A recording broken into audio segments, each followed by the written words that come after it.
Goedemiddag, Goedemiddag. Sephora. Ja. Zeg ik het goed? Dus je zegt het helemaal goed. Top. Jij bent hier onder andere verantwoordelijk voor deze kerstshow bij Life & Garden hier in Oostburg. Ja, klopt. Ja. Dit, wat hier staat, als mensen hier rondlopen, dit is niet zomaar gemaakt. Kun je daar iets meer over vertellen, hoe dit tot stand komt, hoe deze kerstshow tot stand komt? Eigenlijk begint de voorbereiding al heel erg vroeg. Eigenlijk bij de inkoop, wat we in februari altijd doen, elk jaar. En dan gaan we naar onze verschillende leveranciers. En daar kiezen wij eigenlijk als eerste dus de thema's uit die wij het mooiste vinden of het beste vinden passen bij het jaar.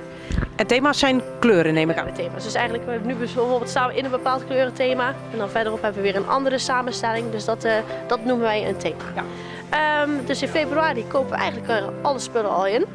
En dan vanaf dan beginnen we eigenlijk al een beetje te brainstormen over wat gaan we doen, welke indeling gaan we doen. Want elk jaar willen we natuurlijk weer iets helemaal anders creëren. En dan, ik denk rond augustus beginnen we echt, normaal staan hier de tuinmeubels. Dus dat moet eerst allemaal opgeruimd worden. Dat is al het meeste werk. En eigenlijk dan hebben we onze indeling al helemaal klaar. Dus dat tekenen we elk jaar uit van hoe we het dan weer gaan zetten. Dus de wandjes, waar we de wandjes zetten, waar we de kasten zetten met spullen.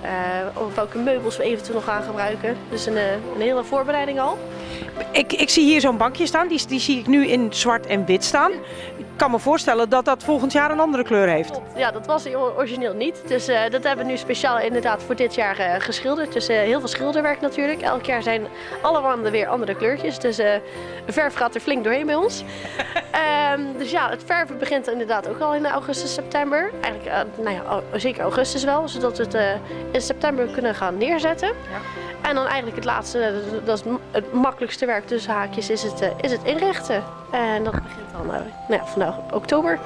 En dan alle spullen de winkel in en het zorgen dat het heel erg gezellig eruit ziet. Maar alles inrichten, ik zie hier heel veel spullen staan.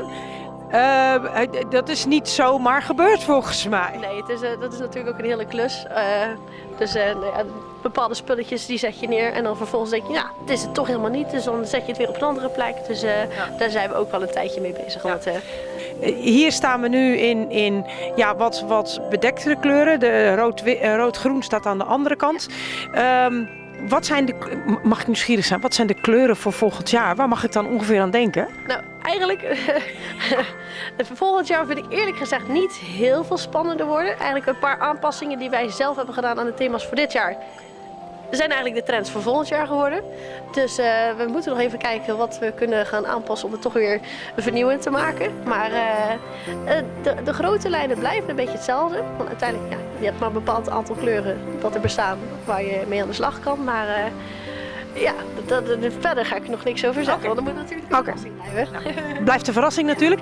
Maar dat betekent dat al die wanden, de geschilderde wanden hierachter en het bankje wat geschilderd is, dat het natuurlijk allemaal weer geschuurd en opnieuw in de verf of het behang terecht moet komen om bij het thema te passen. Ja, zeker. Dat moet allemaal anders.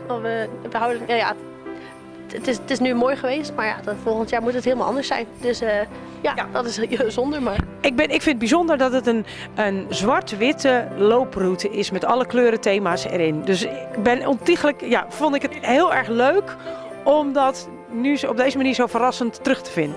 Ja, dit jaar wouden we, elk jaar hebben we natuurlijk die 4 thema's. En dit jaar hadden we eigenlijk iets nodig om het te verbinden met elkaar. En dat is juist dat zwart-witte, want we hebben natuurlijk kleur genoeg in de thema's.